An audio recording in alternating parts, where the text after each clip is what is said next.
Hoy, Delton! Saan mo ba ako dadalhin, ha? Kidnapping tong ginagawa mo. Iuwi mo na kasi ako.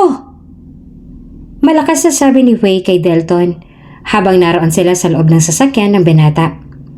Patuloy lang naman sa pagmamaneho si Delton at hindi na iniinda ang mga hampas sa kanyang natatamo mula kay Wei.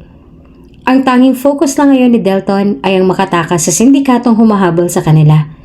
Kailangan niyang maitakas ang dalaga dahil kapag nagkataon na matuntun sila ng mga ito, ay siguradong buhay ni Wei ang magiging kapalit.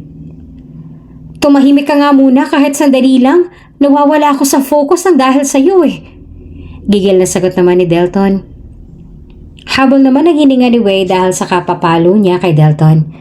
Dahil napagod na rin siya kaya sumandal na lang muli siya sa kanyang upuan at saka ipinag-cruise ang kanyang mga braso at tumingin na lang ng diretso sa daan na galit pa rin ang reaksyon ng kanyang muka. Ito na nga bang sinasabi ko eh. Kaya ayoko ng bodyguard dahil kinokontrol mong buhay ko. Mataray pa niyang sabi. Responsibilidad kong protektahan ka, Wei. Kaya sumunod ka na lang sa mga sinasabi ko. Mariing sabi naman ni Delton. Tumahimik na lamang si Wei at saka inirapan na lang ang lalaki. Hinintay na lang niya kung saan ba siya balak dalhin ng lalaking ito, basta ang tanging alam lang niya ngayon ay malayo na sila sa kanilang lugar. Malayong malayo na. Kung bago ka pa lang sa channel na ito, Ate Jane TV, huwag kalimutang pindutin ang notification bell and subscribe button. Sana po hindi naman malaking abala sa inyo ang pagpindot ng subscribe button dahil ang kapalit po nito ay ang pagsuporta para makapag-produce ng mga libreng stories sa mga channels ni Ate Jane. Maraming salamat!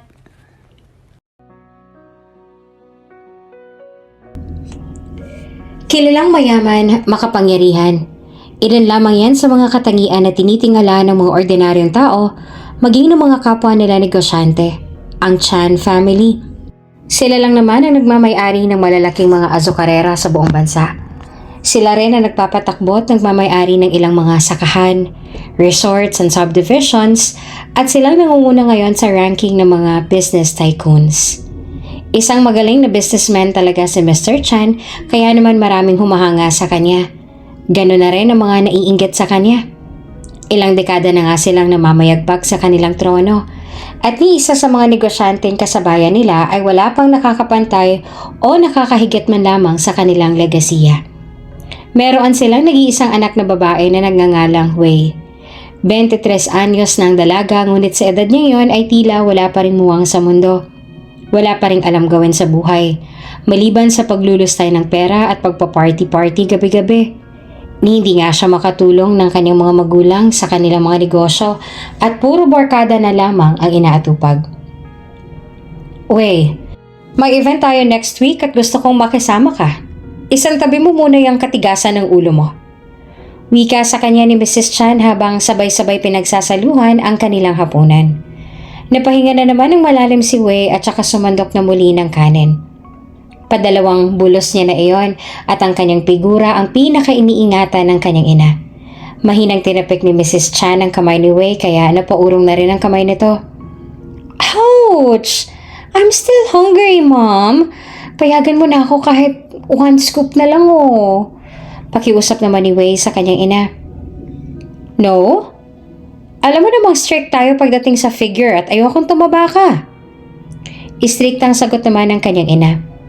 Napairap na lamang din si Wei dahil kahit gustong-gusto pa niyang kumain ay napipilitan na rin siyang ihinto dahil sa iniingatang figura niya ng kanyang ina. Sa sobrang yaman ni Wei, nasusunod talaga lahat ng luho nito. Itinuturo pa lang niya ang bagay na kanyang matipuhan sa isang iglap ay hawak-hawak niya na ito.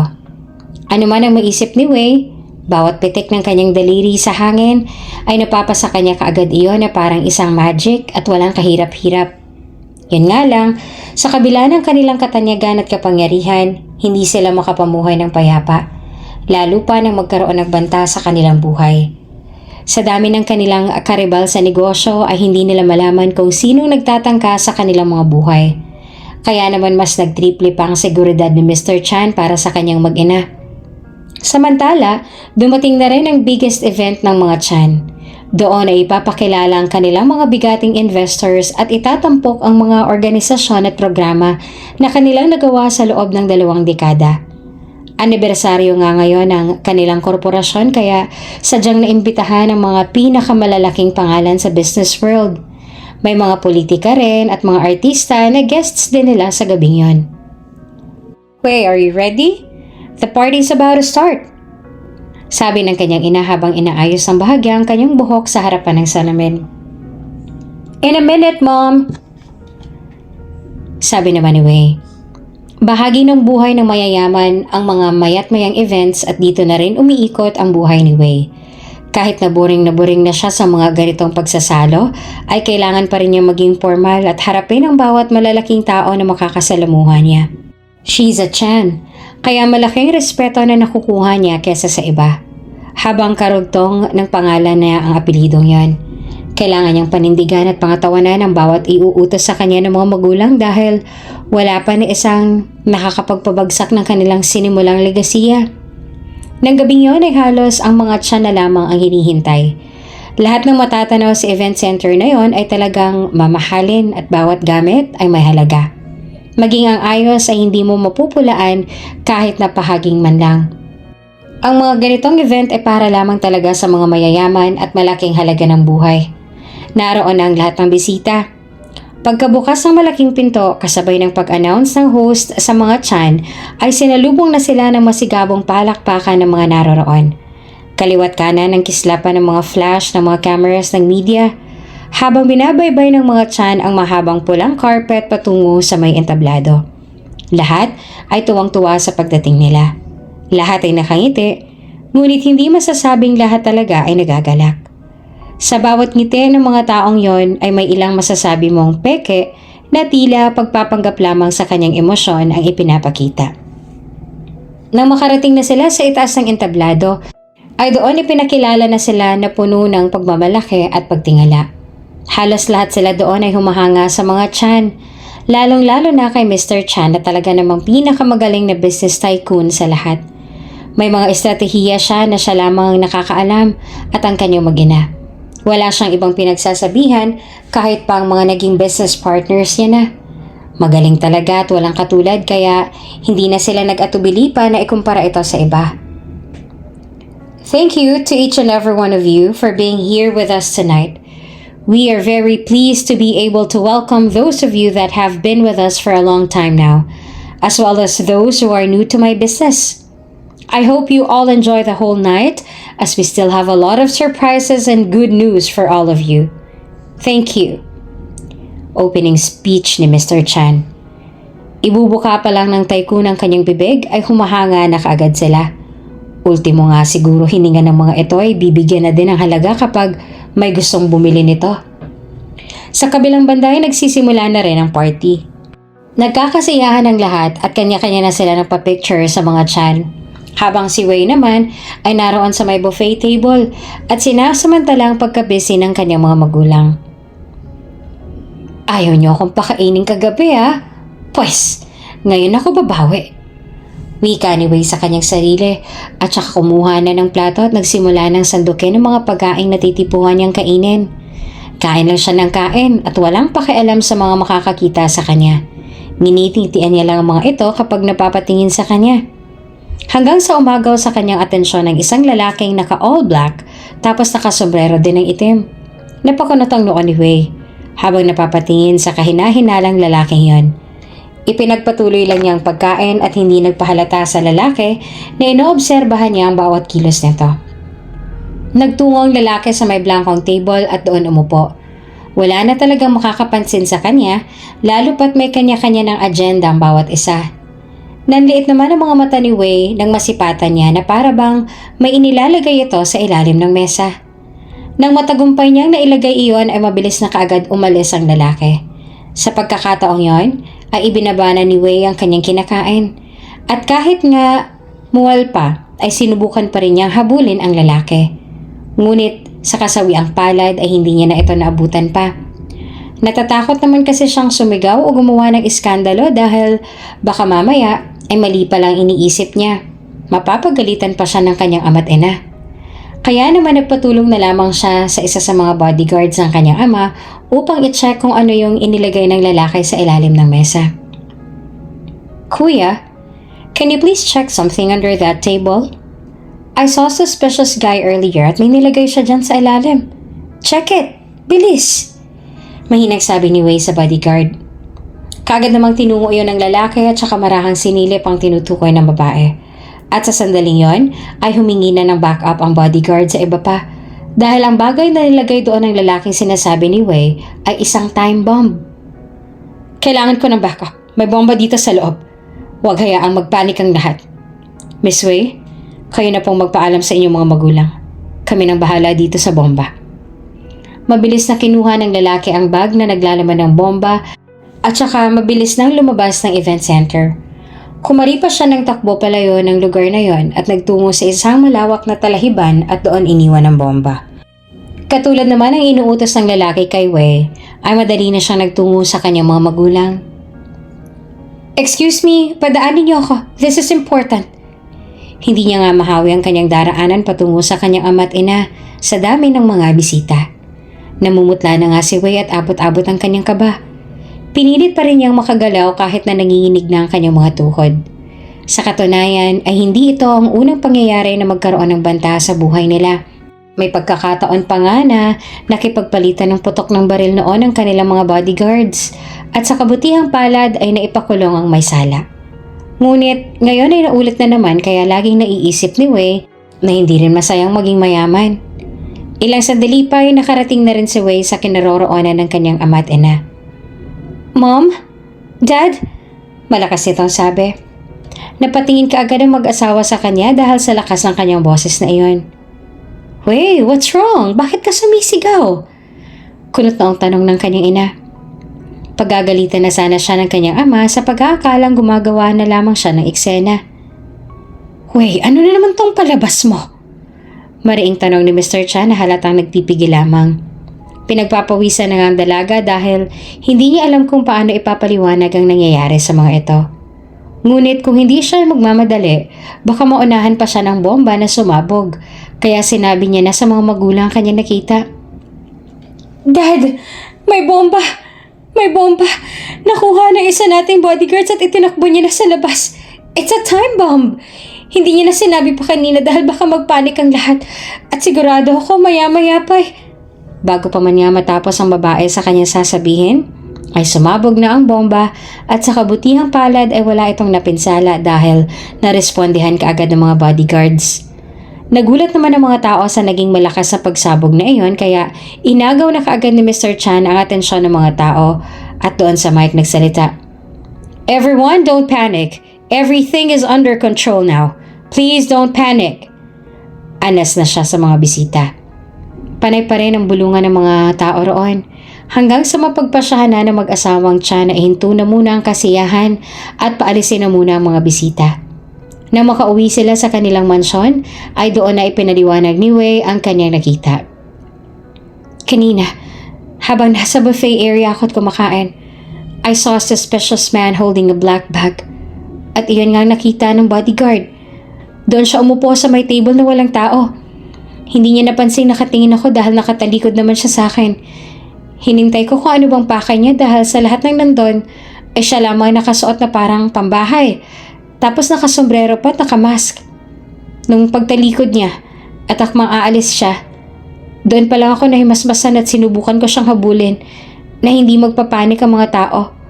Ngunit hindi ko na siya naabutan. Kaya humingi na lang ako ng tulong sa bodyguard para siya nang mag-check sa nilagay ng lalaki sa ilalim ng mesa. At yun na nga, doon niya nakitang bomba ngayon. Kwento ni Wei sa kanyang mga magulang habang naroon sila sa sala at seryosong nag-uusap-usap. Malalim naman ang iniisip ni Mr. Chan dahil wala talaga siyang maisip kung sino ang posible na magbanta sa kanilang buhay ng ganon. Pero isa lang sigurado siya na yung unang nagtangka sa buhay nila ay siya ring nagtangka ngayon at naglagay ng bomba sa kanilang event center. Hindi kaya honey, iisa lamang ang mga taong nasa likod ng kasamaang to ngayon? At saka yung una yung enkwentro, may ideya ka ba kung sinong posibleng gumawa nito sa atin?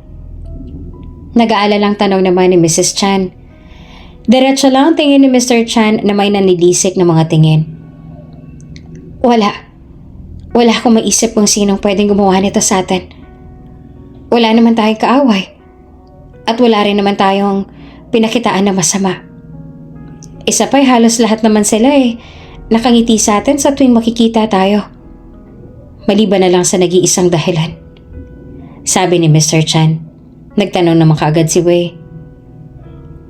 Ano namang dahilan, Dad? Kunot noon niyang tanong. Maliban na lang kung matinding inggit niya sa ating pamilya. Mariing sagot ni Mr. Chan. Napaisip naman si Wei dahil hindi malayong ito ngang naging dahilan ng sunod-sunod na pagbabanta sa buhay nila. Kahit mga mayaman ay kayang ipagmalaki ni Wei sa lahat na napakabuti ng kanyang mga magulang.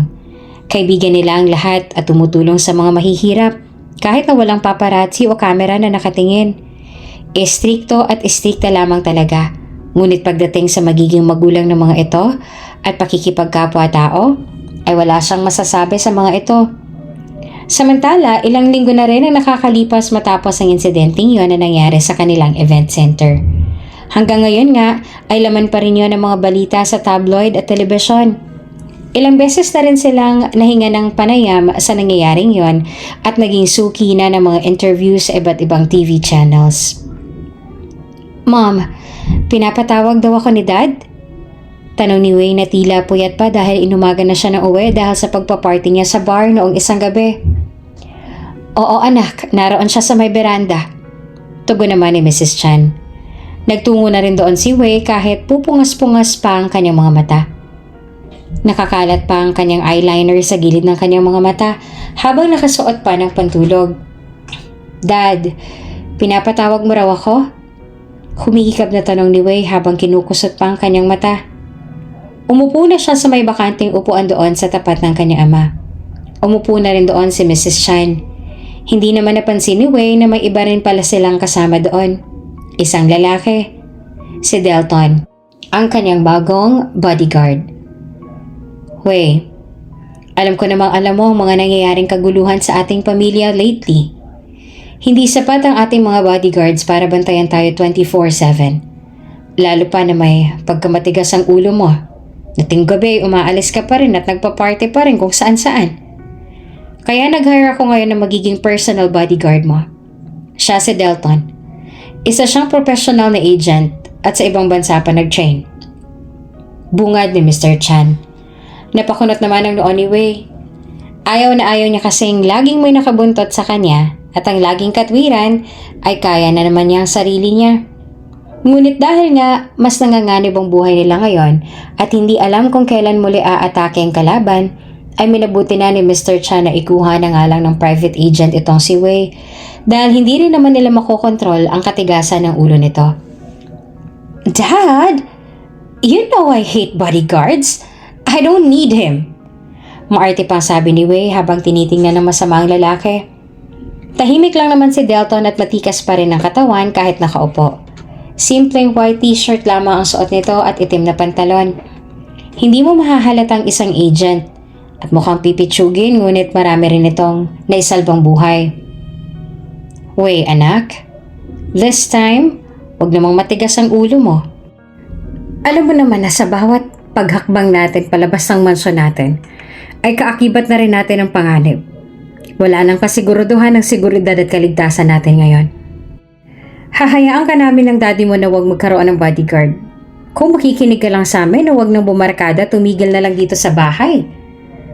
Pero dahil may pagkamatigas talaga ang ulo mo, ay kailangan mo kaming sundin sa ayaw at sa gusto mo.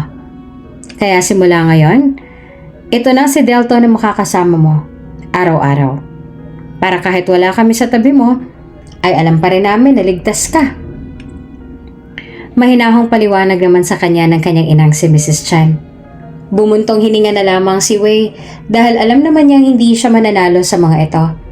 At saka alam din naman niyang nag-aalala lamang ang mga ito para sa kanyang kaligtasan, kaya pumayag na lamang siya. Hindi rin naman kasi niya matitiis na nasa loob lamang ng bahay dahil masocialize talaga siyang tao. Ito nga ang unang araw ng serbisyo ni Delton kay Wei. As usual, tuwing sasapit ang gabi, ay naroon lagi sa isang eksklusibong bar si Wei. Habang nagwawala sa dance floor ay naroon naman si Delton sa may bar area at nakamasid sa kanya. Hindi naman maiwasan ng ilang mga kababaing naroon ang mapatingin kay Delton dahil sa taglay nitong kagupuhan at katikasan ng katawan. Dahil medyo fitted ang suot na white t-shirt ay bumabakat na rin ang muscles nito na gustong gusto nilang titigan. Wala namang pakialam sa kanila si Delton dahil ang atensyon niya ay na kay Wei lamang.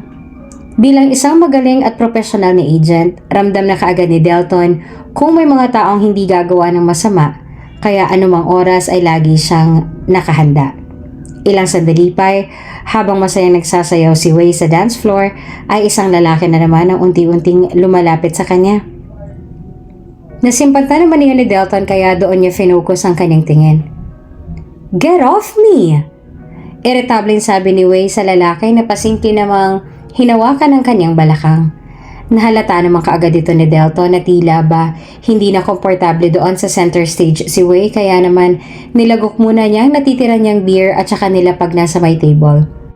Mayabang na tinungo ni Delton ang kinaroroonan ni Wei na kung maglakad ay animoy isang modelo na kusang nahahawi ang kanyang daan na halos lahat ng mga matang nadaraanan at nalalampasan niya ay napapako lamang sa kanya. "Ano ba? Ang kulit mo ah! Hindi nga kita type, diba?" Sa pagkakataong yon ay napalakas na ang boses ni Wei sa lalaki. Mabilis namang nahablot ni Dalton ang kamay ng lalaking yon at saka mabilis na inikot dahilan ng pagkabali noon. Nanlaki naman ang mga mata ni Wei sa ginawang yon ni Delton na maging ang mga tao roon ay napahinto sa kanilang ginagawa at pinanood na lamang sila na animoy nanunood ng isang action scene. "Aray!" hiyaw pa ng lalaki. "Bingi ka ba? Narinig mo naman na ayaw sa'yo ng babae, diba? Sa susunod, pipili ka ng mamanyakan mo." Mariing bulong ni Delton sa lalaki, sabay tulak dito palabas ng center stage. Hindi naman mawari ang naging reaksyon ng lalaki dahil sa sakit na natamo habang hawak-hawak ang kanyang braso na nabalian. Pumunta na rin doon ang dalawang bouncer para usisain ang nangyari. At bandang huli, dahil mayaman ang lalaki, sina Delton at Wei ang pinaalis sa bar na yon at nakaban na rin dahil sa gulong kanilang ginawa. Hanggang sa labas ng bar ay abot-abot pa rin ang inis ni Wei kay Delton. Bakit pa kasi pakialamero ka? Humingi ba ako ng saklolo sa'yo? Kaya ko naman ang sarili ko eh. Yan tuloy, nabantuloy ako dahil dyan sa kayabangan mo." Galit na sabi ni Wei kay Delton, habang si Delton naman ay kalmado lamang na nakatingin sa kanya. Sanay na kasi siya sa ganitong tagpo, lalo pat hindi lamang si Wei ang nahandle niyang spoiled brat. Pero sa kanilang lahat, para kay Delton, si Wei ang pinakamalala. "Sumakay ka na ng sasakyan dahil wala na magagawa pang pagmamaktol mo dyan." Kalmadong sagot naman ng lalaki. Nakatayo lang siya doon tsaka pinagbuksan na ng pinto ang dalaga. Nanatili namang mapagmatigas si Wei. Ipinag-cruise pa niya ang kanyang dalawang braso tsaka tumalikod na sa lalaki. "Ayoko nga. Umuwi ka mag-isa mo. Ayoko umuwi, ano?" Mataray na sabi ni Wei. Namumula na nga rin ang mukha nito dahil sa tama ng alak. Ngunit dahil responsibilidad siya ni Delton, kahit pa umagahin siya doon sa labas ng bar ay ayos lang sa kanya. Hihintayin pa rin niyang si Wei ang unang sumuko sa kanila. "Okay, ayaw mo umuwi? Di tayong dalawa hanggang umaga," sabi pa ni Delton. Napataas naman ang kilay ni Wei at saka muling bumaling ng tingin sa binata. "What's wrong with you? Hindi ka ba marunong makiramdam? O makahalata na lamang na ayoko sa'yo? Ayoko na may bodyguards na akala mo'y asaw laging nakabuntot sa akin. So get lost, Delton. I don't need you." Kasabay ng pagmamataray na yon ni Wei ay ang isang malakas na kulog, hudyat na uulan na. Napakapit naman na mabilis si Wei sa braso ni Delton dahil sa gulat at takot. "Akala ko ba kaya mong sarili mo? Kulog lang yun, Miss Wei." Nakangiting sabi naman sa kanya ng binata. Nang mapagtanto ni Wei na nakakapit nga siya sa braso ni Delton ay mabilis na rin siyang dumistansya rito. Oh, kaya ko sarili ko. Bahala ka nga dyan. Sabay pasok niya na sa loob ng sasakyan nang nakasimangot pa rin ang mukha. Muli naman siyang sinilip sa bintana ni Delton bago ito pumasok na rin sa loob. Mas lalo ngang namula ngayon ang mukha ni Wei. Hindi mo na mawari kung dahil pa ba iyan sa alak na kanyang iniinom o dahil na sa labis na kahihiyan na natamo niya ngayon. Napapailing na nga lang si Delton at nagsimula na magmaneho. Pagka-uwi naman nila sa mansyon ay padapog nang bumaba ng sasakyan si Wei. Alas 9 pa lang yun ng gabi kaya naman laking pagtataka ng kanyang ina na makita si Wei na umuwi ng bahay sa ganoong oras. "Wei, anak, parang napaaga ka yata ngayon?" Tanong ng kanyang ina na nakapantulog na habang may puting animong maskara pa na nakatapal sa kanyang mukha. "Ask him. He's not a good bodyguard. Hindi siya magaling. Naghahanap lang siya ng gulo tapos dinadamay niya pa ako." Pagalit na pagsumbong ni Wei. Lumabas na rin doon si Mr. Chan dahil sa lakas ng boses ni Wei. Napatingin naman ang ginang kay Delton. "Delton, what happened?" Mahinahong tanong naman ni Mrs. Chan kay Delton. Nakatingin din sa kanya si Mr. Chan at naghihintay ng sagot niya. "Nabastos po siya, kaya tinuruan ko ng leksyon ng lalaki." Kalmadong sagot naman ni Delton. Habang nakatingin siya kay Wei na iritang-irita naman sa kanya. Sabay namang napatingin ang mag-asawa sa kanilang anak na tila mas pinapaboran at sinasang-ayunan ang naging aksyon ni Delton, which is nararapat lang naman talaga dahil yun ang trabaho niya bilang isang personal bodyguard, yung si Wei. "Yun naman pala anak eh. Natural lang na ipagtanggol ka nito si Delton dahil responsibilidad ka niya. Hindi niya hahayaan na masaktan ka at may manamantala sa yung ibang tao." Sagot naman ng ginang. "O siya, sige na. Magpahinga na tayong lahat. At ikaw eh, lessen your alcohol. Look at you. You look so wasted. Sige, aakit na ako." Sabi naman ni Mr. Chan na napuna pang itsura ng kanyang anak na si Wei dahil sa pamumula ng mukha nito. Umalis na rin ang mag-asawa at naiwan na lang sina Delton at Wei sa may sala. Habang nakangisi si Delton ay nilapitan naman siya ng dalaga na nanlilisik pa ang mga mata. "Kung sa tingin mo ay kaya mo makuha ang loob ni na mommy? Pwes, ako hindi.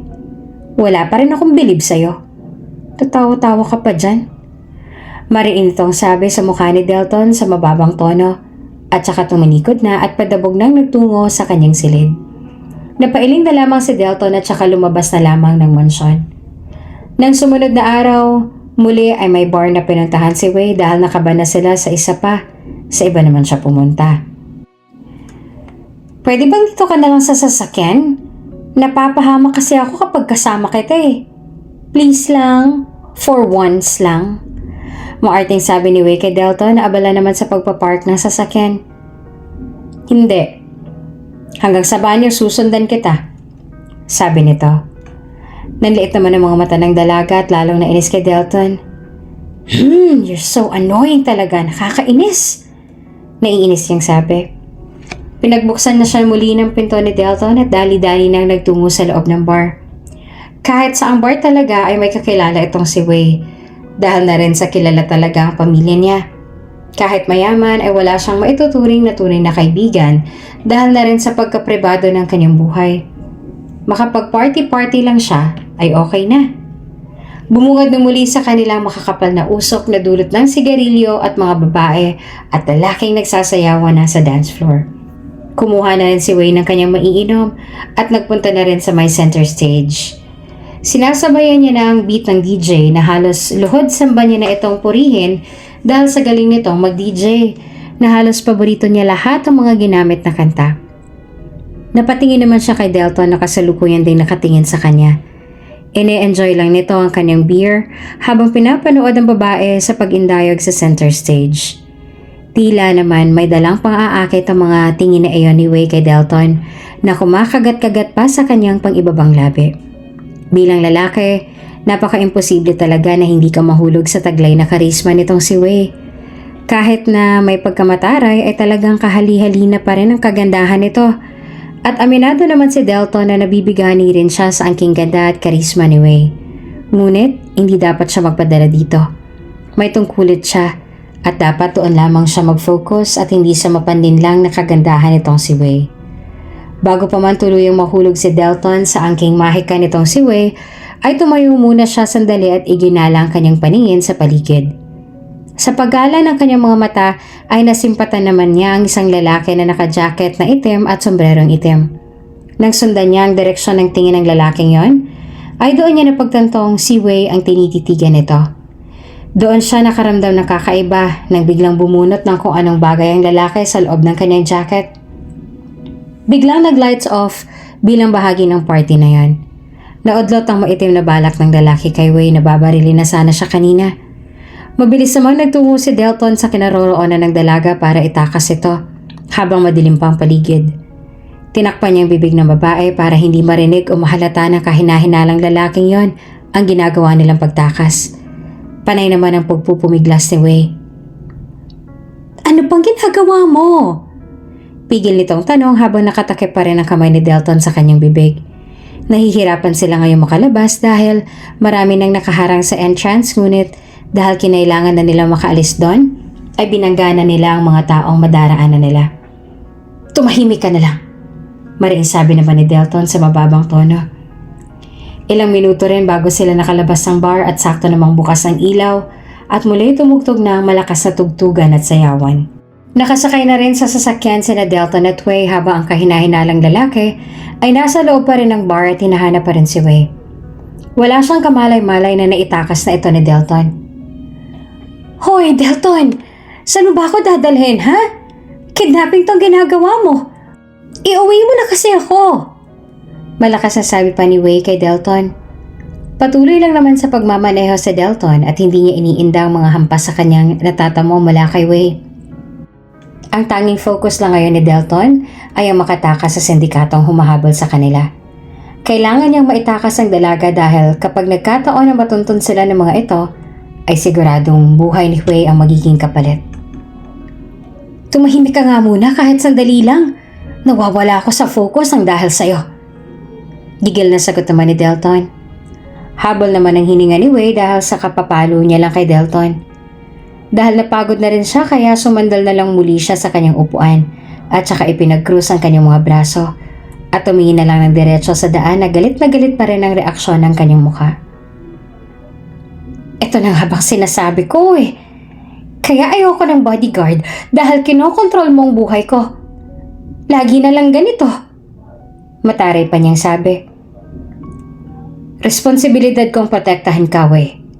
Kaya sumunod ka na lang sa mga sinasabi ko. Mariing sabi naman ni Delton.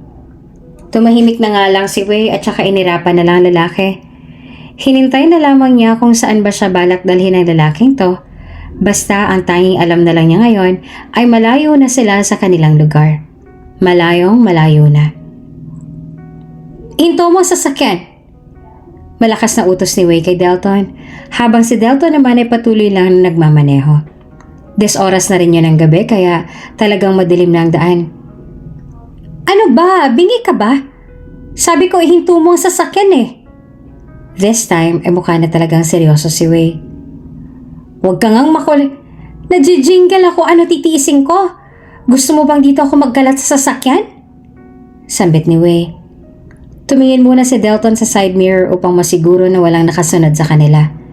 Nang masiguro niya na wala na nga, ay bigla na lamang niyang inihinto ang sasakyan. Dahan-dahan naman! Papatayin mo ba ako? Bumaba muna si Delton bago binuksan ang pinto ng kay Wei. Baba na. Oo na, heto nga oh. Padabog pang bumaba ng sasakyan si Wei na nakasimangot pa rin kay Delton. Doon sa may tubuhan ay nagtungo siya. Uupo na sana siya nang maramdaman niyang nasa likod pa rin si Delton. Talagang hanggang sa pag-ihi ko sasama ka pa rin? Taas kilay na tanong ni Wei kay Delton.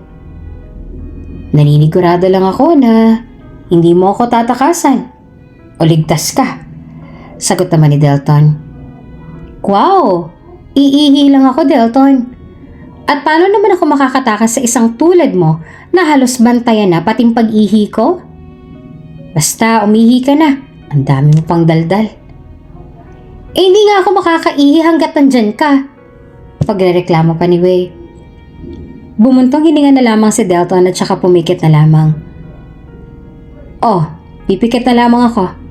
Bilisan mo na. Sabi niya. Ay, whatever. Matapos makaihi si Wei ay bumalik na silang muli sa sasakyan. Nagpatuloy na muli sa pagmamaneho si Delton. Ilang oras lang ay narating na rin nila ang lugar na pagtitigilan nila. Malayo sa Maynila, malayo sa sindikato. Dito niyo muna pansamantalang itatago si Wei para na rin sa kaligtasan ng dalaga. What is this place? Bakit mo ako dinala rito? Nagtatakang tanong ni Wei kay Delton habang minamasdan ang tila maliit na baryo na iyon na naabandonado na. Dahil madilim pa ang paligid, ay hindi makita ni Wei ang iba pang nasa paligid. Bukod sa ingay ng mga kuliglig ay naririnig din niya ngayon ang ingay ng alon na rumaragasa sa may tabing dagat. May dagat dito? Ano ba talagang ginagawa natin dito? Basta, mamaya ako na ipapaliwanag ang lahat. Halika na't malamig na rito sa labas. Umiral na naman ang pagiging matigas ng ulo nitong si Wei. Nanatili pa rin siya nakatayo sa kanyang pwesto kahit nakalayo na si Delton ng ilang hakbang mula sa kanya. Nang maramdaman ni Delton na hindi nakasunod sa kanya si Wei, ay muli siyang humarap dito. Alam mo, kapag hindi ka pa sumunod sa akin, baka lapain ka dyan ng mga mababangis na hayop na nakatira dyan sa may kakahuyan. Ikaw din, bahala ka. Pasimple namang iginala ni Wei ang kanyang mga mata sa paligid upang i-check kung may mababangis ngang hayop doon. Bakit pa kasi hindi na lang tayo umuwi? Nauutal niyang tanong kay Delton. Wei, gustuhin ko man, pero kapakanan at kaligtasan mo lang din ang iniisip ko.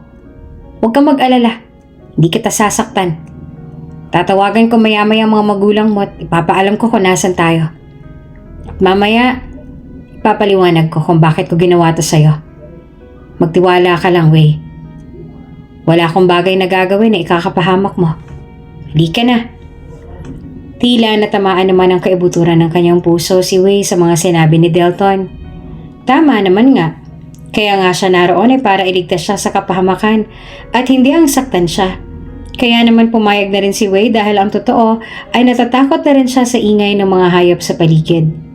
Ilang sandali pa ay narating na nila ang isang maliit na barong-barong na malapit nga sa dagat. Ang barong-barong na yon ang tahanan sa lugar na yon ni Delton. Kaya mapapansin ni Wei na kompleto pa rin ang mga gamit doon. May mga ilang stocks din ng pagkain. May solar light at mga lutuan. Maliit pero maayos at malinis. Dito ka ba nakatira? Tanong ni Wei kay Delton sabay upo sa may kahoy na upuan. Nagtungo naman si Delton sa may lababo upang magpainit ng tubig. Oo.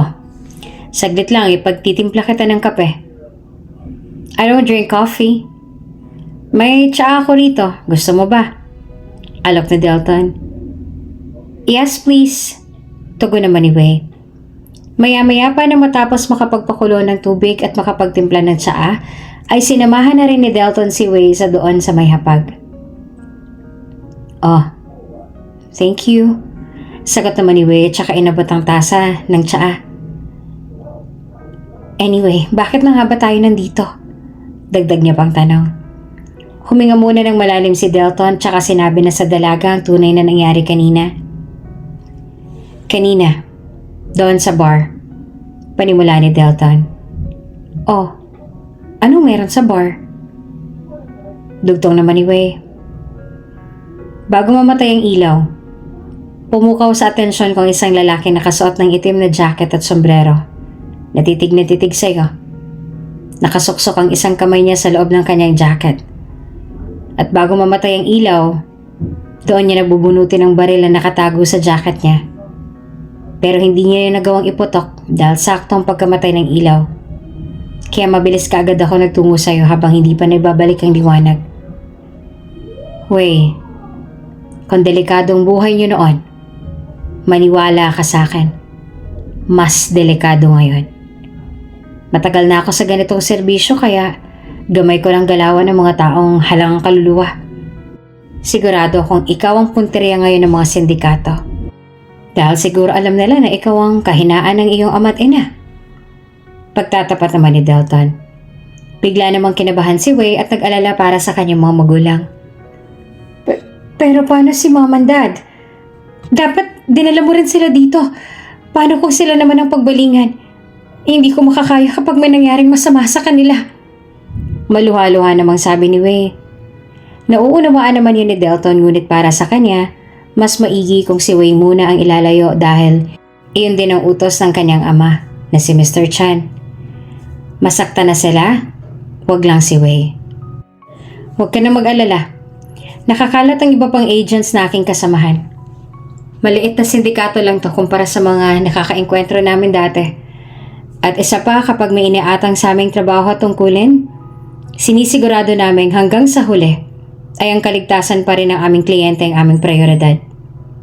Kaya Wei, kung nag-aalangan ka sa akin o nagdududa, ayos lang. Basta hayaan mo lang ako sa ginagawa kong pagprotekta sa'yo. Dahil hindi ko hahayaang masaktan ka nila.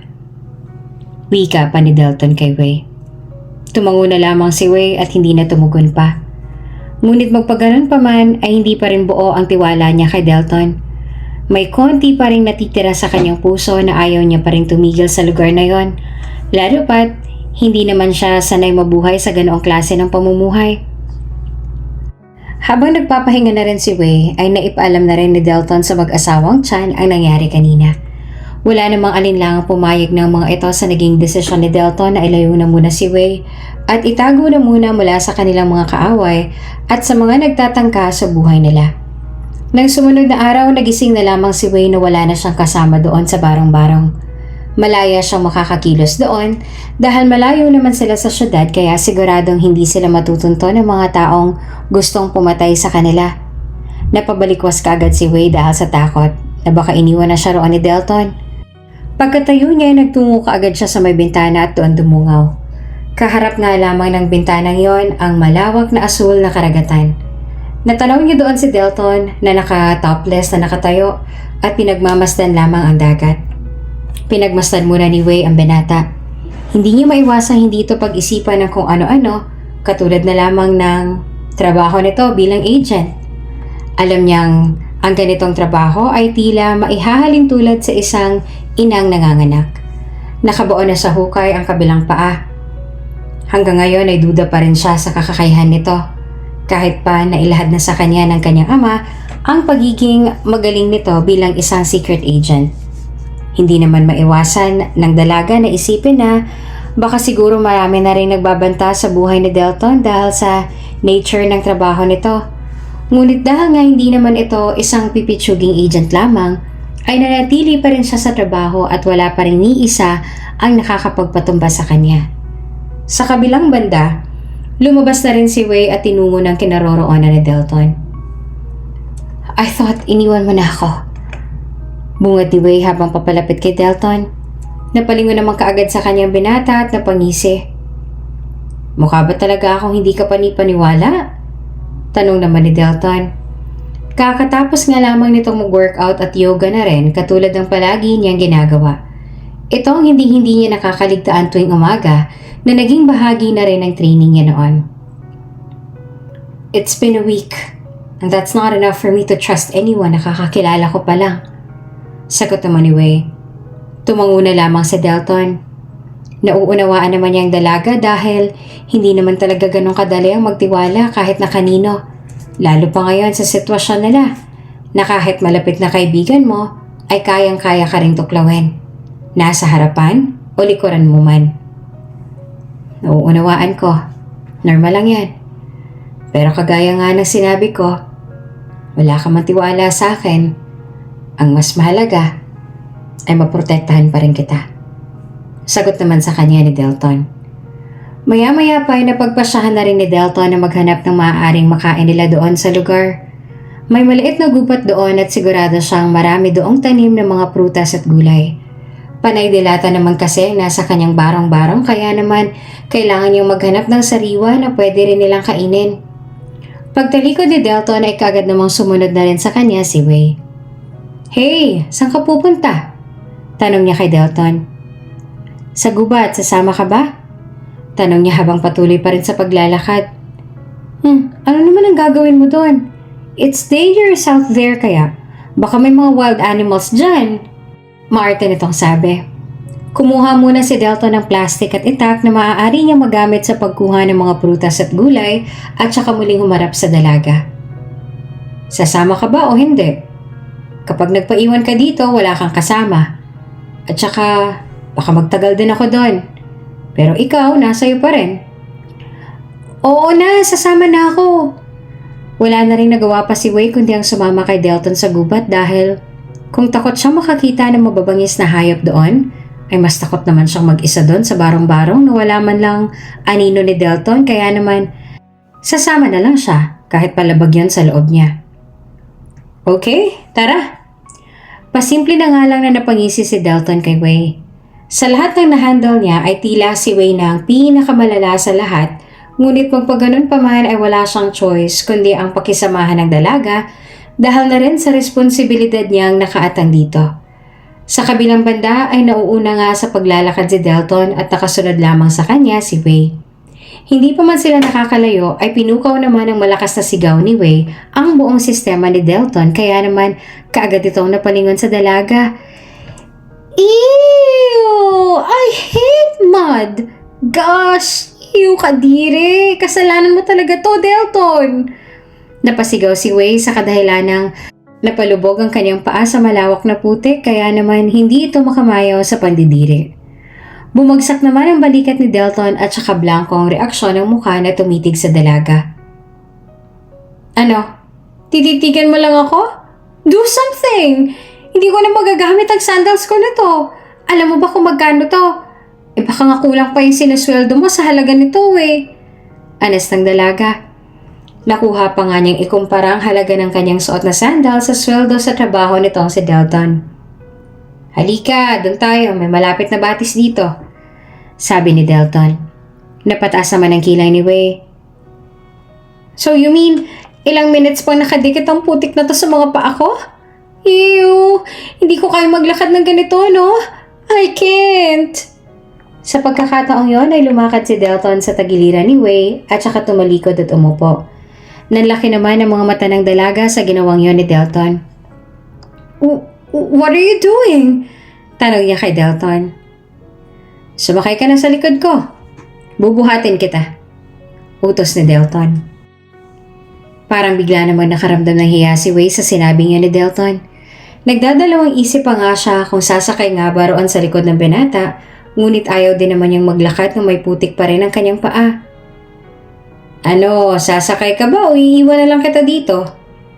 Tanong ni Delton kay Wei na unti-unti na rin naiirita sa dalaga. Oo na, eto na, hindi makaantay. Hindi rin nagtagal ay sumakay na nga sa likod ni Delton si Wei. Kumapit ka na mabuti. Wika ni Delton at saka tumayo na. Balingkinita ng katawan ni Wei kaya naman hindi ito gaanong mabigat para kay Delton. Isa pa sa laki ng kanyang mga muscles ay kahit dalawa pa ni Wei ay kayang-kaya pa rin niya. Sinunod naman ni Wei ang sinabi ni Delton. Nakapalibot nga ang kanyang dalawang braso sa leeg ng binata at saka ang mga paa naman nito ay malayo ang distansya sa katawan ni Delton na halos bukang-buka na kung tingnan. May ilang segundo rin silang walang pagkilos sa ganoong sitwasyon kaya nagtanong na si Wei sa pagtataka. Bakit hindi ka pa naglalakad? Nauutal na tanong ni Wei na may pagtataka. Pwede bang luwagan mong pagkakapulupot sa leeg ko? Nasasakal na ako. Wika ni Delton. Nang mapagtanto ni Wei na napahigpit nga ang kapit niya ay kaagad niya itong niluwagan. Oh, sorry. Oh, ayan. Maluwag na. Sabi niya. Nagsimula na rin lumakad si Delton patungo sa batis na kanyang tinutukoy. Oh, ayan. Hugasan mo ang mga paa mo dyan. Marahan nga niyang ibinaba si Wei doon sa may batis. Salamat. Pasasalamat ni Wei sa binata na nahihiya pa nga at namumula pa ang mukha. Hinubad na ni Wei ang kanyang sandals at saka inilublob na ang mga paa sa batis. Diring-diri pa nga ito sa itsura nito habang marahang nililinis ang kanyang paa ng kabila niyang paa. Nilublob na rin niya ang kanyang sandals doon at inalisan na rin ng putik. Habang nililinis iyon ay hindi naman niya maiwasang hindi mapatingin kay Delton nakasalukuyan din palang nakatingin sa kanya. Mabilis siyang umiwas ng tingin dito tsaka ipinagpatuloy na lamang ang paglilinis ng kanyang sandals. Ilang sandali pa ay natapos na rin ni Wei at ipinagpatuloy na nila ang paglalakad para maghanap ng prutas at gulay na pwede nilang makain. Sa may bandang kanan nila ay may nakita si Wei na puno ng saging na may mga hinog na mga bunga. Tuwang-tuwa siya na parang bata nang makita niya iyon. Tila nga ba ngayon lamang siya nakakita ng ganoon kaya naman hindi siya magkamayaw sa kapanabikan na makuha iyon. "Delton, look! Ang daming bunga ng saging!" Malakas niyang sabi kay Delton. Napatingin naman doon ang binata at nang makita ngang tinutukoy ni Wei ay pinuntahan nila ito kaagad. 2 buwig na rin ang kanilang nakuha at may iba pang prutas katulad ng kamote at gulay na talong at kamatis. Halos ilang oras din silang naroon bago nakabalik sa kanilang barong-barong. Sa layo ng nilakad ay panay naman ang daing ni Wei dahil sa sakit ng kanyang paa. "Oh, my foot hurts," aniya habang nakasimangot ang muka. "But anyway, I had fun. Ang dami nating nakuha. Nakakatuwa." Dagdag pa niya ng nakatiti. Pasimple namang umiti sa kanya si Delton dahil sa wakas ay kinausap din niya ito ng matino at kalmado kumpara ng mga nakaraan na puro lang kaartehan at katarayan. "Delton, maaari ko bang malaman kung ilang taon ka na sa trabaho mo?" Tanong sa kanya ni Wei. "Bakit naman parang interesado ka nang malaman ngayon?" Usisa naman ni Delton na may pagtataka. "Tanggap ko na hanggat hindi nahuhuli yung mga masasamang tao na gustong pumatay sa amin ng aking pamilya, nandito ka lang sa tabi ko kahit naiinis pa ako kapag nandito ang presensya mo. Kaya naman, kung hahayaan ka na pasukin talagang buhay ko, dapat magsimula na rin kitang kilalanin. Kung tamang tao nga bang pinagkakatiwalaan ko ng buong buo." Paliwanag naman ni Wei. Maraming ang pinagdaanan si Delton bago siya nakapasok sa ganitong uri ng trabaho. Hindi naging madali ang proseso at marami siyang isinakripisyo. Ang mga taong tumatanggap sa ganitong hamon ay ang mga taong may matinding pinagdaanan sa nakaraan. Ang pagiging secret agent naman kasi ay hindi basta na gusto mo lang na isusubo. Kailangan ito na may malalim kang dahilan at kaalaman kung bakit ang napili mong maging trabaho, lalo pat laging nakasakripisyo sa iyo ang buhay mo mismo. 8 taon. 8 taon na ako sa serbisyo. Sa katunayan, bata pa lang ako, tinitrain na ako ng tinuring kong ama. Matalik siya na kaibigan ng aking magulang. Nakatulad ng pamilya mo, ay lagi ring nasa bingit ng kamatayan ng aming mga buhay. Nasa politika naman noon ang aking ama. At dahil maganda naman ang pamamalakad, maraming naiinggit sa kanya. Maraming nagalit dahil nga sa kabutihang ginagawa niya ay nasagasaan niya ng iba na may mga masama at baluktot na ginagawa. 10 taon pa lang ako nun nang inambush sila mismo sa aming tahanan. Sakto at wala ako doon dahil kasama ako ng mga pinsan ko na nagbakasyon. Di ko matanggap. Sa murang edad na yon, maaga ako naulila. Hanggang sa voluntaryo akong kupkupin ng aking naging ama-amahan na si Daddy Ismael. Isa siyang retired army at naging bahagi na rin ng mga secret agent agencies. Sa edad na yon, minulat niya na sa akin kung gaano kasama ang mundo. Kahit maganda pang pinapakita at ginagawa mo sa iba, bandang huli, tutuklawin ka pa rin nila. Minulat niya ako sa katotohanan kahit na gaanong kalapit sa'yo ang isang tao. Kapag may lihim na inggit ito sa'yo, walang kwenta pa rin ang pinagsamahan niyo. At ganoon ang nangyari sa mga magulang ko. Ang naging suspect sa pagpatay ay ang kanyang bisi na nakaupo noong panahong yun. Itinuro sa akin ni Daddy Ismael ang mga self-defense na natutunan niya noon sa kanyang training. Nang tumuntong ako sa edad ng 18, tinuruan niya na ako kung paano gumamit ang baril. Itinuro niya sa akin kung para kanino ba dapat iputok ang bawat bala sa baril na yan.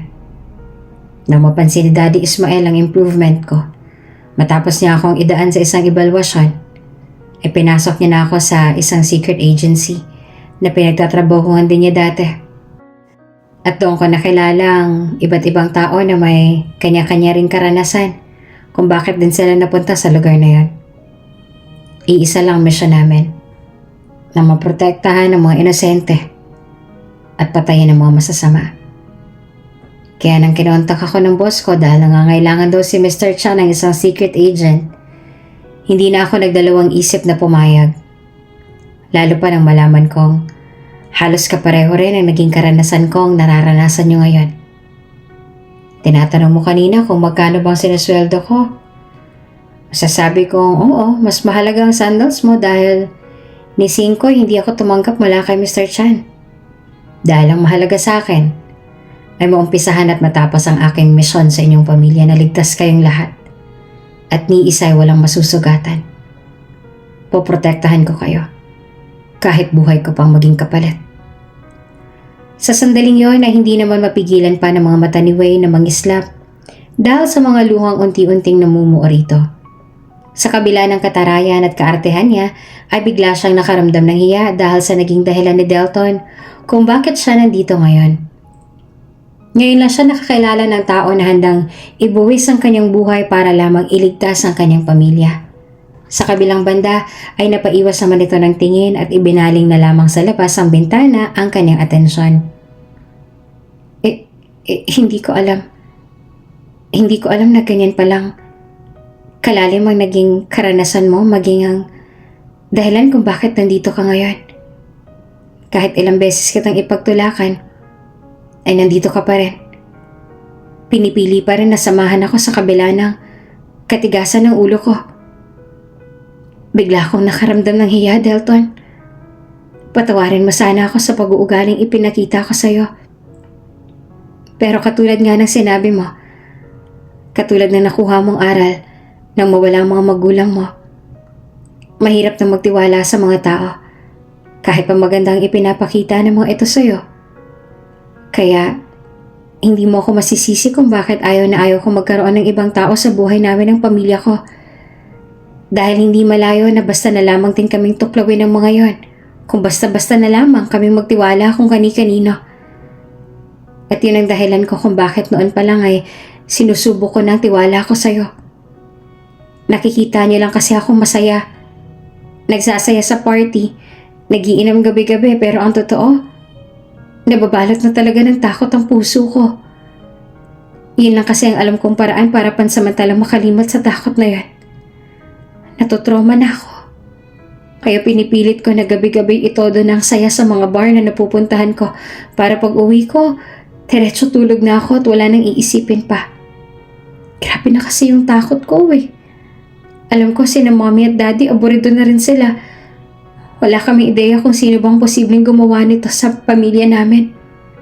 Sobrang bait kasi ni daddy ko. Halos lahat ay kaibigan niya. Kaya hindi namin akalain na may gagawa pa rin sa amin ito. Kaya Delton ngayon, ramdam ko na tunay at purong intensyon mo. Kaya ngayon, sa'yo ko na ipinapaubaya ang buhay at kaligtasan namin ng pamilya ko. Hanggat maaari, pakiusap, mas protektahan mo sina daddy at mommy dahil kung ako lang din, I can't live without them.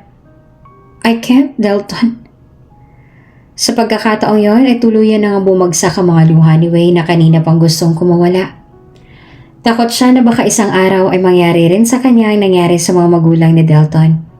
Pero sinisigurado na naman siya noon pa lang ng binata na wala na siyang dapat alalahanin pa dahil nakakalat na sa buong lugar nila ang mga agents at galamay ni Delton para magmanman at protektahan ang kanyang mga magulang na sina Mr. and Mrs. Chan.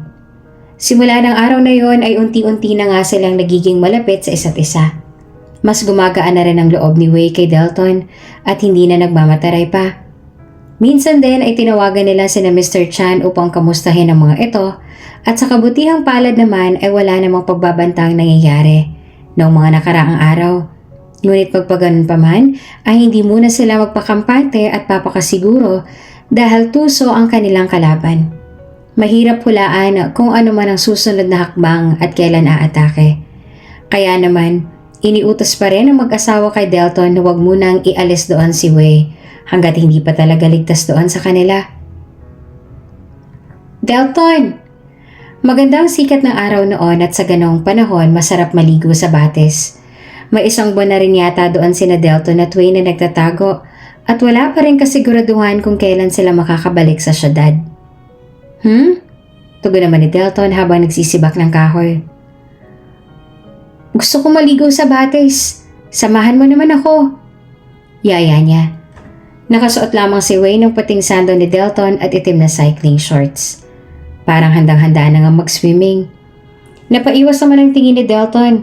Nakaramdam siya ng hiya sa yayang iyan ng dalaga. Ngunit, kilala niya si Wei. Kapag hindi niya ito sinamahan ay tutuloy talaga itong mag-isa. Kaya naman, itinigil muna niya ang kanyang ginagawa at saka tumango na lamang at sinamahan ng babae sa batis. Ilang sandali pa ay nakarating na sila roon. Sinugod kaagad ni Wei ang malinis na batis na iyon na malamig ang tubig at tamang-tama sa init ng panahon. Delton, halika! Maligo ka na rin! Hiyaw pa ni Wei. Nakaupo lamang si Delton doon sa may damuhan habang pinapanood at binabantayan ang dalaga. Doon niya napagtantong iba nga talagang karismang taglay ng babaeng to.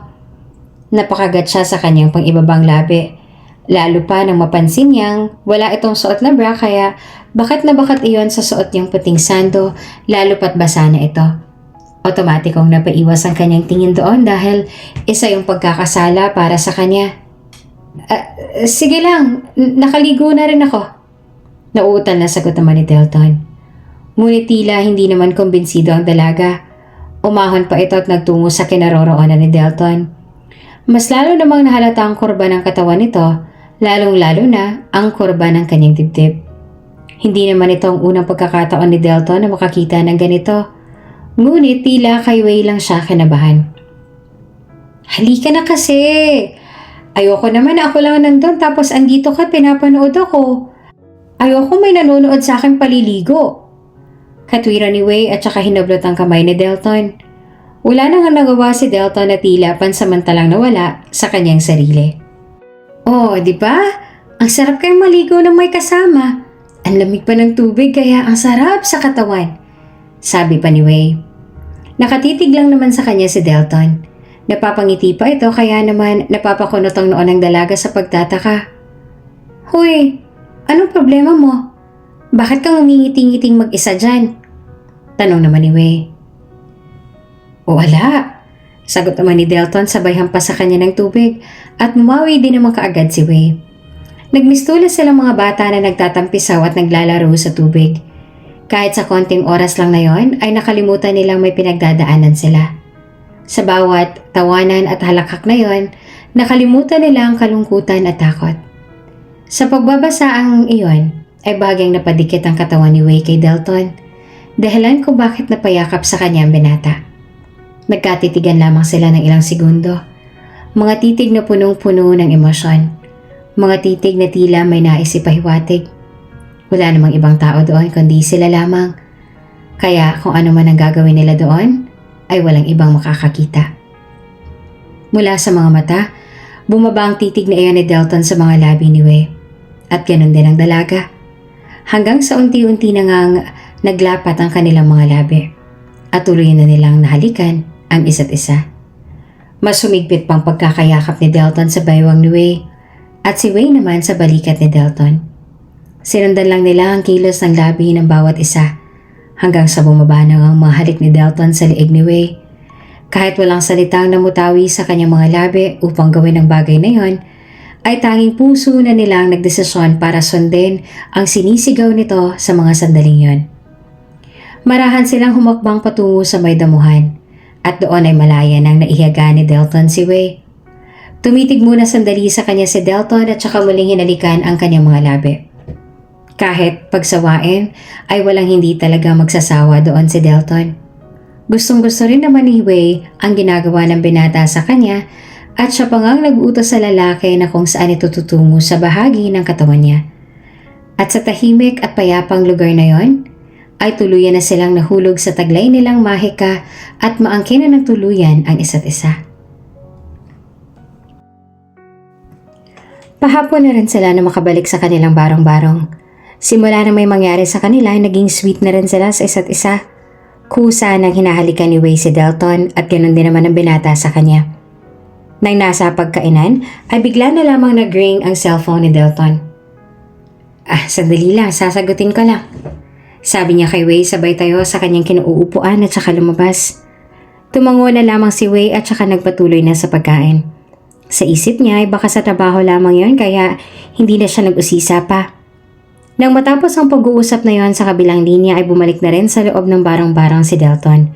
Kinuha niya ang kanyang jacket at sinuot ito. Saan ka pupunta? Nagtatakang tanong naman ni Wei kay Delton. May susunduin lamang ako dyan sa may labasan, mabilis lang ako, sabi niya. Bigla namang tumayo si Wei at kumuha rin ng jacket. You know that I can't live without you kaya sasama ako. Pakyut pa na sabi ni Wei. Pasimple na lang na napangiti si Delton at kinuha ng kamay ng dalaga. Ang susunduin nila sa labasan ay si Emily Gray. Phil-am nakatrabaho din ni Delton. Isa rin siyang magaling na secret agent kaya marami ring humahanga sa kanya. Maganda at matangkad. Nangingibabaw din ang Jewish look niya dahil sa lahi ng kanyang ina. Emily, mabuti naman at nakarating ka. Bungad ni Delton kay Emily. Bago sumagot si Emily, napatingin naman siya sa magkahawak na kamay ng dalawa. Yup, marami kasi akong tinapos sa office kaya naman ginabi na ako. At saka ang layo nito ha. Ang dami kong stopover sa kaka-jingle. Sagot naman ng babae. Pasimple namang tumikim si Wei na ikinatawag naman ng pansin ng dalawa. Siya nga pala Emily. Siya si Wei, ang binabantayin ko ngayon. Wei, siya si Emily. At siyang magiging partner ko sa paghuli sa mga taong nagbabanta sa buhay ninyo. Tumango lang at pasimpleng umiti si Wei kay Emily na tumingin pa mula ulo hanggang paa. Habang si Emily naman ay naglalahad pa ng kamay kay Wei upang makipagkamay dito. Nice to meet you, Miss Chan. Magalang na sabi ni Emily. Kahit na irritable ay kumamay pa rin si Wei. Nice to meet you, Emily. Tugon naman ito. Ilang sandali pa ay naglakad na nga sila pabalik sa barong-barong. Habang naglalakad ay napatingin na rin si Emily sa pagkahawak ng kamay ng dalawa. Napapansin naman iyon ni Wei kaya mas lalo niyang hinihigpitan ang hawak kay Delton na animoy may aagaw dito. Ito pa rin palang barong-barong mo. Nice ha? Walang pinagbago. Tanong ni Emily habang iginagalang paningin sa buong bahay. Hindi na nga ito bago sa kanya dahil ito na rin ang naging hideout ng team nila. Hindi lang siya nakapunta dito, kundi pati na rin ng ibang agent kaya naman alam na rin ni Emily ang pasikot-sikot doon sa lugar. Sa kabilang banda, ay nakaramdam naman ng selos itong si Wei dahil sa ikinikilos ng babae. Hindi lang siya siguro sanay na may ibang kausap si Delton at nasasanay na sila lamang dalawang magkausap at magkaharap. Ngunit magpaganon pa man, ay nananatili pa rin formal si Wei dahil baka isipin naman ng babae na hindi niya ito wini-welcome doon.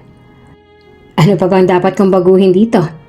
Basta malinis sa akin at tutulugan ay ayos na. Maupo ka na muna riyan, Emily. Ipagtitimpla lamang kita ng kape. Wika naman ni Delton. Naiwan na nga sa mesa ang dalawa, sina Wei at Emily. Napatitig sila sa isa't isa at saka ngumiti si Emily. So, how's your stay here, Miss Chan? Pinapahirapan ka ba nitong partner ko? Lalo lamang nagpanting ang tenga ni Wei sa sinabi ni Emily na partner daw sila ni Delton. Pasimple siyang napairap sa babae dahil sa loob-loob niya ay gusto niyang siya lamang ang partner nitong si Delton. He's good. Actually, parang ang ayaw ko nang umalis dito eh. Pagmamalaki naman ni Wei kay Emily. Napatango-tango na lamang ang ulo ni Emily ngunit sa loob-loob niya ay may kaunting selos din siyang nararamdaman dahil may lihim din itong gusto kay Delton. Hindi lang nito maamin sa binata dahil sa opisina ay hindi mo talaga ito makakausap ng ganito. Seryoso lang siya at minsan ay mas gusto pang mapag-isa. Kaya naman para kay Emily ay ayos na sa kanya na laging kasama ang binata at maging partner ito sa trabaho. At least doon ay mas nalalapit siya sa kanya. Good to hear that. Akala ko na boring ka na sa kanya eh. Hindi kasi yan pala imek at laging seryoso? Sagot naman ni Emily. Mahina namang napatawa si Wei. Tahimik ba ka mo?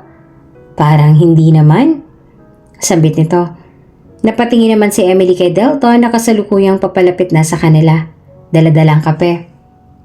Ito na ang kape. Emily, magkape ka muna. Sabi niya tsaka pinatong na sa mesa ang tasa ng kape. Dahil magkaharapan ang makaupo sina Emily at Wei sa mahabang bangko, napaisip tuloy si Delton kung kanino siya tatabi ng pag-upo. Napatingin naman ang dalawa sa binata at parehong hinihintay kung sino ang tatabihan ni Delton. Maya-maya pa ay nagtungo na nga si Delton sa tabi ni Wei kaya pasimple ito na pangiti. Mas inilapit niya ang kanyang katawan sa binata na nagpapakita ng kanyang otoridad dito na nagpapahiwatig na sa kanya lang binata sabay tingin kay Emily. Napapaiwas na lamang ng tingin si Emily sa kanilang dalawa at hinigop na lamang ang kape na mainit pa. Sa ilalim naman ng mesa ay pasimpleng hinawakan ni Delton ang kamay ni Wei, kaya naman mas lalong kinilig ang dalaga.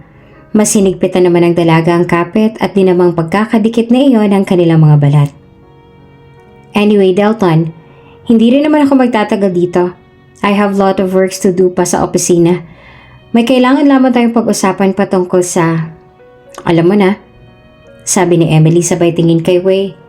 Hindi niya na itinuloy pa ang kanyang sasabihin dahil sa kailangan sila lamang ni Delton na makakaalam nun at kailangan pag-usapan ito sa isang pribadong lugar. Hindi pa kasi ito maaaring ipaalam kay Wei hanggat wala pa silang natatanggap na kumpirmasyon mula sa itaas. Nauunawaan rin ni Delton na gustong ipahiwatig ni Emily sa kanya kaya naman siya nang nagpaalam kay Wei na bigyan muna sila ng kaunting privacy para sa pag-uusapan nila na related sa trabaho. Wei, kung iyong mamarapatin, doon na muna kami ni Emily sa loob ng kwarto mag-uusap. Medyo pribado kasi kaya hindi mo dapat marinig. Mahinahong sabi ni Delton. Napatingin naman si Wei sa labas. Sa may tabing dagat na lamang sana ang kanyang isasuggest ngunit bigla namang umambon kaya no choice din siya kundi ang pumayag. At saka sa isip niya, bakit nga ba siya hindi papayag? Hindi naman sila ni Delton. Kaya kahit labag sa kalooban ng dalaga ay pumayag na rin siya sa gusto ng mga ito. Nagtungo na nga ang dalawa sa loob ng kwarto at doon na nag-usap habang si Wei naman ay naiwan doon sa labas at doon naghihintay sa may hapag. Mayat maya ang tingin ni Wei sa orasan dahil sa inip na kanyang nararamdaman. Halos may 1 oras na nga ang mga ito sa loob ng kwarto at hanggang ngayon ay hindi pa rin natatapos ang kanilang pinag-uusapan. Panay na nga ang bulong ni Wei sa kanyang sarili sa sobrang inis na kanyang nararamdaman. Ano kayang pinag-uusapan ng mga yon? O baka naman may ginagawa na silang kababalaghan doon. Kakainis naman kasi ang babaeng yan. Bakit naman kasi naisipan pa niyang pumunta dito tapos gabi pa? Pwede naman sa telepono na lang niya sabihin o di kaya sa opisina na lamang. Kakainis talaga. Inis na bulong ni Wei sa kanyang sarili. Samantala nang matapos ng pag-uusap ng dalawa sa loob ay lalabas na sana si Delton nang pigilan siya ni Emily. Delton, tawag niya. Napatingin naman sa kanyang binata. May nakalimutan ka bang sabihin? Kalmadong tanong naman ni Delton. Hindi nga alam ng babae kung paano niya itatanong ang nakita niya kanina. Alam niyang labasin sa trabaho nila ang makialam sa personal na buhay ni Delton. Pero para sa kanya ay wala namang masama kung itatanong niya ang bagay na yan. Yung kanina, yung holding hands ninyo, bahagi ba yan ng mission? Nauutal na tanong ni Emily kay Delton. Alam na to ni Delton. Natatanungin siya ni Emily patungkol doon. Sa pakiwari niya, hindi talaga sanay ang mga ito sa ganong katauhan ng binata dahil simulat sa pool ay wala pa namang nalilink ditong babae. O wala pa silang nababalitaan na pinormahan ito dahil nga ang tingin sa kanya ng mga katrabaho ay work is life lamang. Maging siya nga sa kanyang sarili nanibago rin siya. Hindi niya alam kung anong nararamdaman niya para kay Wei. At ang tanging alam lang niya ngayon ay gusto niyang protektahan ng dalaga sa lahat ng gustong manakit dito. Matapos man ang kanyang misyon. He couldn't lose his sight to that stubborn woman. At aminado siya sa kanyang sarili na nagugustuhan na rin niya ang dalaga. Huminga muna ng malalim si Delton at saka sinagot ang tanong na yun ni Emily sa kanya. She's special. Gusto ko lang siyang protektahan. Kahit pa maging kapalit ay buhay ko. Ayoko siyang mawala. Sa sagot na yan ni Delton ay tila natigilan si Emily. Ito ang mga salitang kahit hindi mo sabihin ang mga katagang mahal kita, ay mararamdaman talaga ng tao ang pagsasabihan niya nito kung gaano itong kahalaga sa kanya. At doon napagtanto ni Emily na mahalaga na nga kay Delton ng dalaga at tila nga nagugustuhan niya na ito. May kung ano naman sa puso ni Emily na tila may kumurot. Nasaktan siya. Hindi niya maitatanggi yan. Hindi lang naman niya kasi gusto si Delton kundi minamahal niya na ito. Minamahal niya na ng palihim. Ngunit kahit ganon, ano man ang naging desisyon ni Delton patungkol sa kanyang personal na buhay, ay kailangan pa rin niyang irespeto at tanggapin. Dahil para sa kanya, kung tunay na mahal mo ang isang tao, hindi ka magiging hadlang sa kaligayahan nito. At ang kaligayahan nga ng binata ay si Wei. Ngumiti na lamang si Emily sa sagot na yun ni Delton tsaka tumayo na rin at lumakad palabas.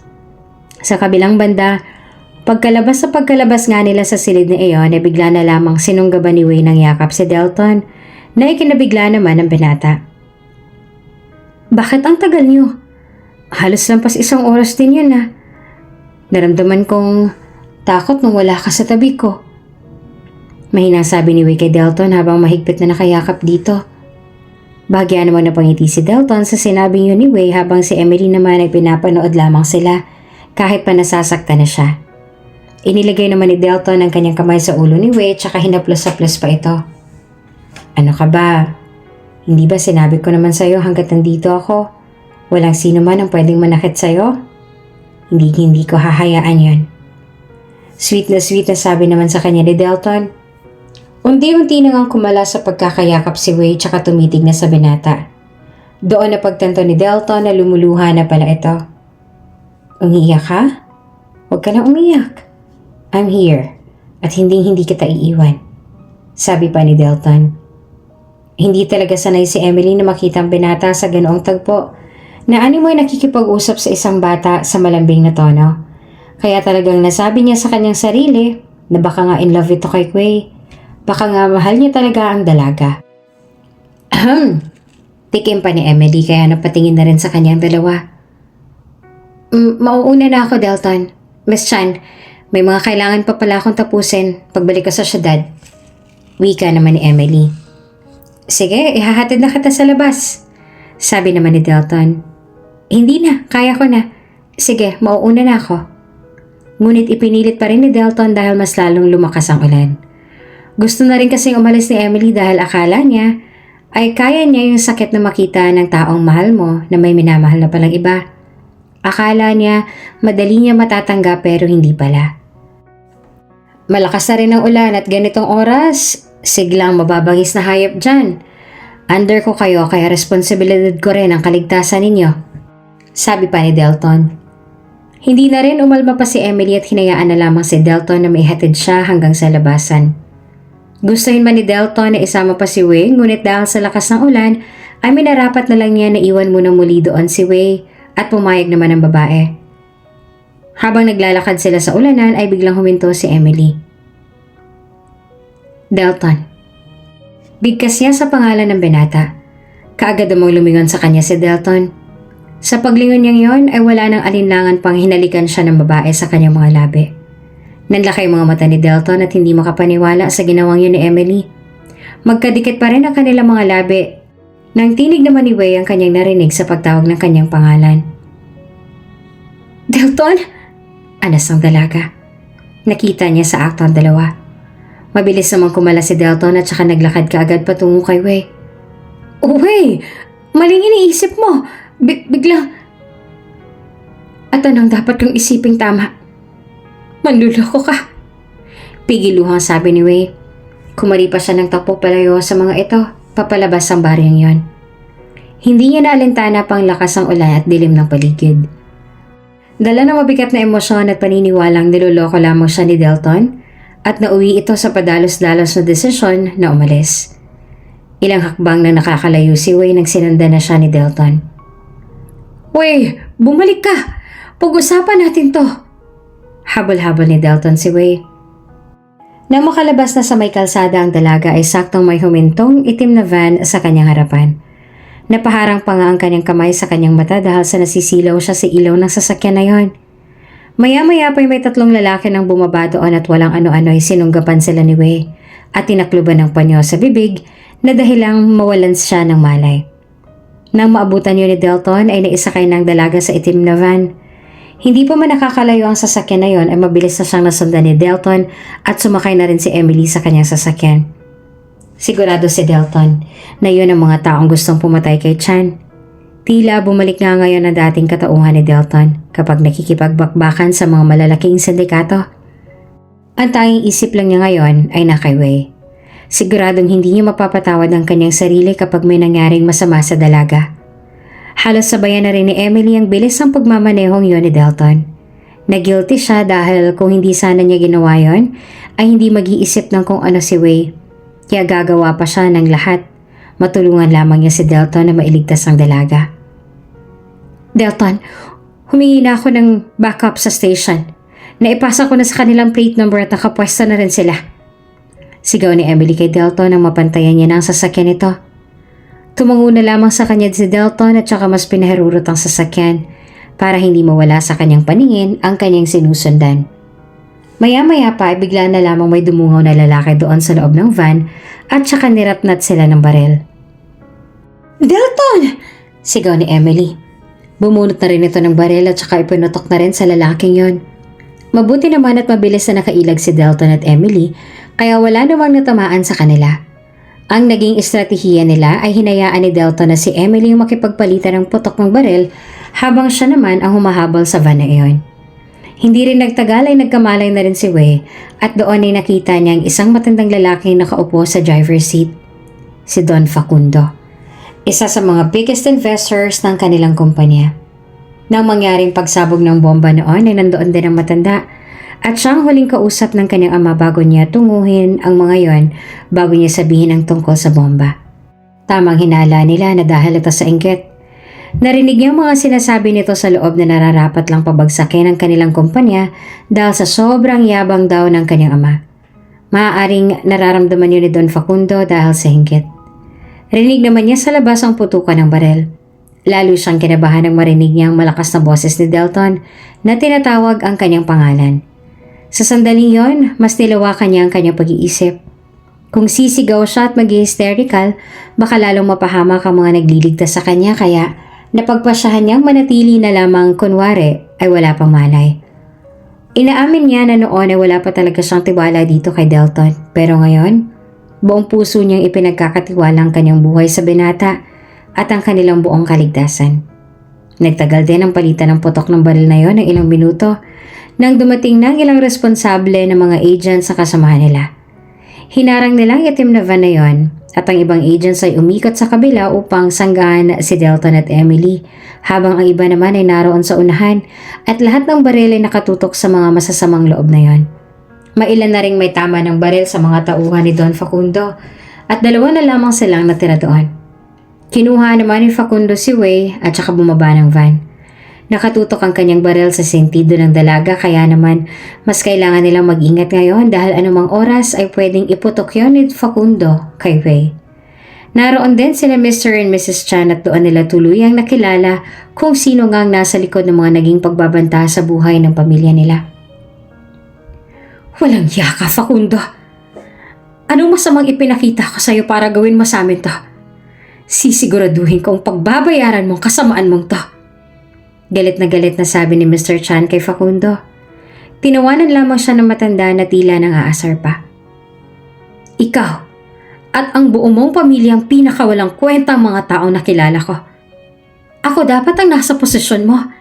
Nasa akin dapat ang yaman at kapangyarihan mo. Wala ka namang sinunod sa mga ideya ko, hindi ba? Ang tanging gusto mo lang ay masunod yung mga gusto mo. Nakakasawa ng sumunod sa'yo. Kaya nararapat lang to na mangyari sa pamilya mo. Mahigpit pa rin ang hawak sa leeg ni Facundo kay Wei. Naroon na rin si Delton sa likod nito nang biglang kagatin ni Wei ang braso nito. Sa gulat ay biglang nahila ni Facundo ang gatilyo ng kanyang baril at saka naiputok yon kay Wei. Nakasalukuyang nakalayo na sa kanya ng ilang distansya. Wei! Sigaw ni Delton at saka mabilis na inarang ang kanyang katawan at niyakap ng mahigpit ang dalaga. Kaya naman sa kanyang likod na tumama ang bala. Pagkabaril na yun ni Facundo, ay nabaril na rin naman siya ng mga agents hanggang sa mabawian na rin siya ng buhay. Sa bilis ng pangyayari, hindi pa rin makagalaw si Wei habang nakayakap sa kanyang binata.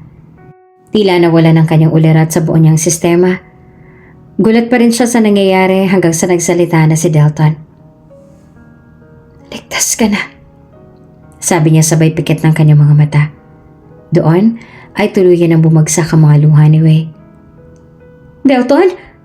Delton? Gumising ka! Hindi ka maaaring mamatay, Delton! Delton! Hindi ko pa nga nasasabi sa'yo, mahal kita! Mahal kita, Delton!"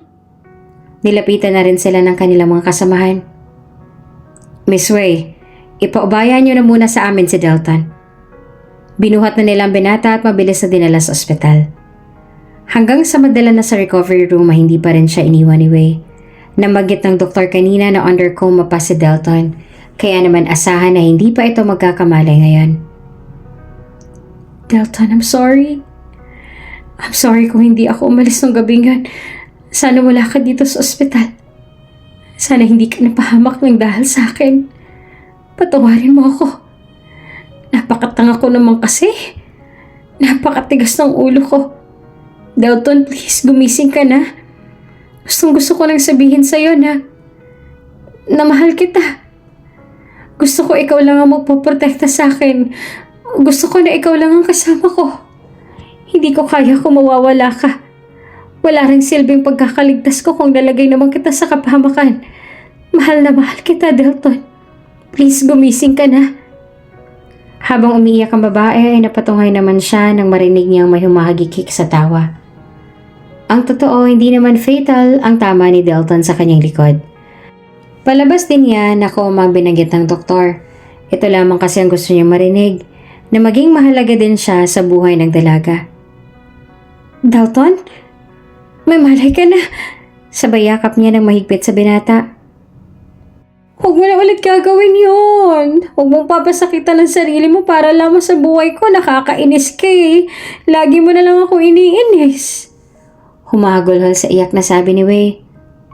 "Aray! Sugat ko!" Daing ni Delton.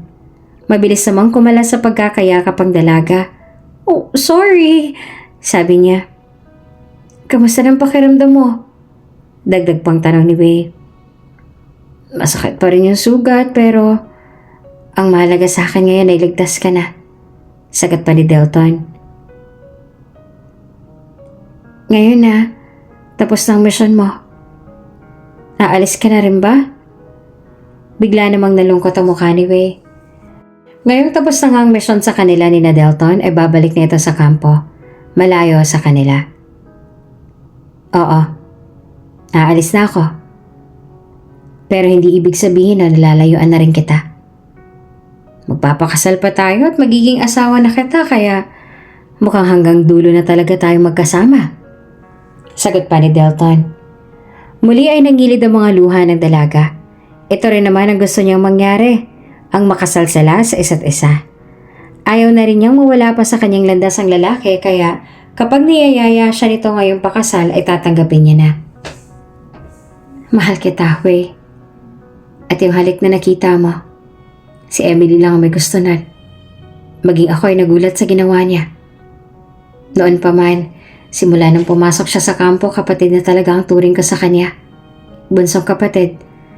At ni minsan, hindi ko naisip na magkaroon kami ng relasyon na higit pa sa pagkakaibigan. Pero ganun pa lang na iparamdam ko sa kanya. Kaya kasalanan ko to. Kasakit ako ng ibang tao. Pero alam ko namang nauunawaan niya ang sitwasyon na ikaw ang pinipili ko, Wei. Ikaw ang ginugusto ng puso ko. Sa'yo lang tumibok ng ganito. Ikaw lang gusto kong mahalin at makasama habang buhay. Natakot ako noon na umamin sa'yo. Dahil sa uri na trabaho ko na anumang oras, pwedeng mangyari sa akin to ng paulit-ulit. Pero kung hindi ko naman sasabihin sa'yo ang tunay kong nararamdaman, daig ko pa noon na paulit-ulit akong binabaril sa katawan ko. Kaya ngayon handa akong sumugal. Handa na ako na harapin ang takot at malampasan niyon nang kasama ka. Noon wala talaga akong kinakatakutan pero ngayon, takot na akong mawala ka, Wei. Mahal na mahal kita. Ramdam na ramdam naman ang dalagang sinseridad ni Delton sa kanyang mga sinabi. Hindi na rin siya sumagot bagkos sa hinalikan na lamang lalaki sa kanyang mga labi. Samantala, naroon pala sa labas ng pintuan si Emily at naririnig niya lahat ang sinabi ni Delton. Sa halip na sumama ang loob ay ngumiti na lamang siya at tumango-tango. Dahil sa wakas, nakahanap na rin ng katapatang binata at tanging si Wei lang pala ang makakapagpatiklop sa kanya. Kaya naman sa halip na pumasok pa ay umalis na lamang si Emily at hinayaan na lamang na mag-moment doon ang dalawa. Makalipas ang isang buwan ay unti-unti na rin nakakabawi ng lakas at nakaka-recover si Delton. Naipaalam na rin nila sa mga tiyan ang kanilang damdamin para sa isa't isa at hindi na ito tinutulan pa ng mag-asawa dahil naging maganda naman ang impluensya ni Delton sa kanilang anak na si Wei. Napagdesisyonan na rin magpakasal at hindi rin nagtagal ay nagdalang tao na rin si Wei. Sa umpisa ay naging mahirap kay Wei ang naging estado ng pagsasama nila dahil sa nature ng trabaho nitong si Delton. Pero sabi nga nila, kung mahal mo talagang isang tao, hindi ka gagawa ng isang bagay na maaaring ipag-alala nila. Kaya naman, ilang buwan din na nakalipas ay namaalam na din si Delton sa kanyang halos walang taon na serbisyo sa pagiging secret agent para bigyan ng atensyon ang kanyang personal na buhay kasama si Wei at ang kanilang binubuo at sisimulang pamilya.